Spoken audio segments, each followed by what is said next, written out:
ایک بار کھڑے ہو کر اپنے بازو والے بھائی سے ہاتھ ملائیں اور یہ عہد کریں کہ انشاءاللہ آج کے بعد ہر ایسی شادی کا بائیکاٹ کریں گے. میرے ساتھ بولیے دوستو, ہاتھ ملا اپنے بازو والے بھائی کے ساتھ.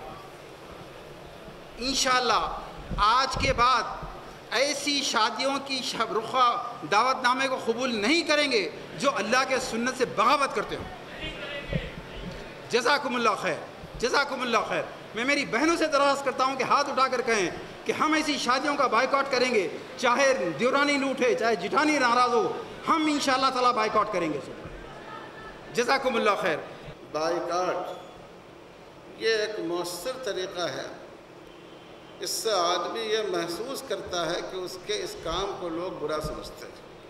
ایک آدمی شریعت کے خلاف کام کرے اور ہم لوگ جا کر مبارکباد دے, گلے ملے, آدمی کا حوصلہ بڑھ جاتا ہے. اس کو احساس نہیں ہوتا ہے کہ ہمارے اس عمل کو لوگ ناپسند کرتے ہیں. اس کو احساس نہیں ہوتا ہے کہ یہ بات سماج میں بری سمجھی جاتی ہے کہ ہم ایسی تقریب اور ایسے پروگرام میں شریک نہیں ہو سکتے. اور ہم محبت کے ساتھ دعوت دینے والے کی عزت کو سامنے رکھتے ہوئے تنہائی میں ان کو سمجھائیں کہ دیکھیے آپ کا یہ عمل شرعاً درست نہیں ہے.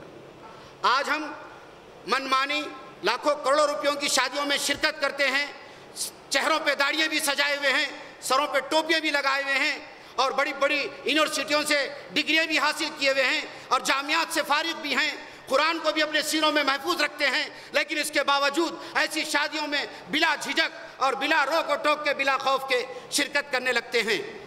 ہمیں اگر اپنی ذمہ داریوں سے ذرا بھی ہمیں احساس ہے تو ایسی شادیوں میں شرکت سے ہم کو پرہیز کرنا چاہیے. ایک ظلم تو وہ ہے جو خود جہیز لے رہا ہے, خاندان لے رہا ہے لڑکے والوں کا, وہ شعوری طور پر جان بوجھ کر وہ ظلم کا مرتکب ہو رہا ہے. ایک ظلم جس میں ہم سب شریک ہیں, وہ ظلم کیا ہے؟ ان ظالموں کے جو جہیز یا شادی کی دعوت یا اس طرح کے لعنتوں کے ذریعے سے جو ظلم کر رہے ہیں, اس کو ہم اپنی تائید دے کر ہم اس کو سپورٹ کر رہے ہیں. یہ خود ہمارا ظلم ہے. انہیں ظلم کر رہا, انہیں لے رہا, انہیں کھا رہا, انہیں جو ہے جہیز لیا, انہیں شادی کی دعوت مانگا, انہیں فلاں فنکشن ہال مانگا, انہیں اتنی لوگوں کی دعوت مانگا, یہ اس کا ہے. ہم اس کے ساتھ جا کر, اس کے ساتھ مل کر اس دعوت میں شرکت کر رہے ہیں. یہ ہمارا ظلم ہے.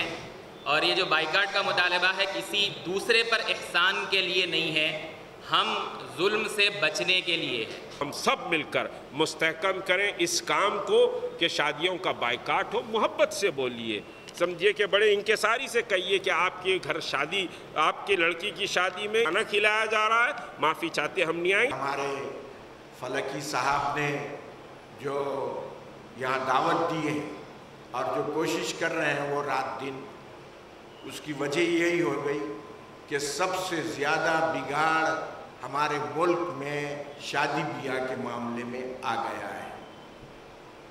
غیر مسلم رسومات بھی اس میں داخل ہو گئی ہیں اور بہت سارے تکلفات, اسراف. تو اس کی وجہ سے سب سے زیادہ خرابیاں اگر کسی چیز میں ہے وہ شادی بیاہ کے معاملے میں ہے. لوگ کنگال ہوتے چلے جا رہے ہیں, پریشان ہوتے چلے جا رہے ہیں. جتنے رسومات ہیں یہ ساری کی ساری چیزیں ہماری شریعت سے علیحدہ ہیں. ہماری شریعت کا اس سے کوئی تعلق نہیں ہے. اگر کوئی بندہ ان چیزوں کو اپنا لیتا ہے تو وہ ہماری شریعت کے ساتھ بغاوت کرتا ہے, ہماری شریعت کے ساتھ غداری کرتا ہے, اللہ کے نبی صلی اللہ علیہ وسلم کی تعلیمات کو رسوا کرتا ہے.